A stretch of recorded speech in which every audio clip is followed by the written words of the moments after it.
জিকির থেকে গাফেল করে দিয়েছে, সে এতটা কবুতর নিয়ে ব্যস্ত হয়ে গিয়েছে, নামাজ কালামের কোনো খবর নাই, কোরআন তিলাওয়াতের কোনো খবর নাই।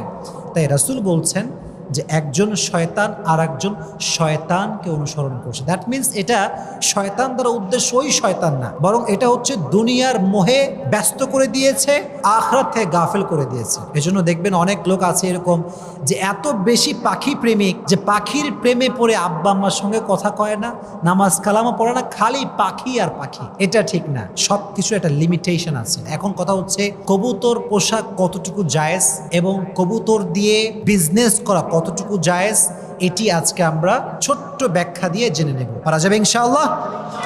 আচ্ছা, আগে আমরা জানি যে কবুতর পোষা কতটুকু জায়েজ। প্রথমে বলছে এই কথা যে কবুতর পোষা এটা সম্পূর্ণরূপে জায়েজ এবং কবুতর দিয়ে বিজনেস করা হালাল ওয়েতে এটা জায়েজ। তবে কবুতর দিয়ে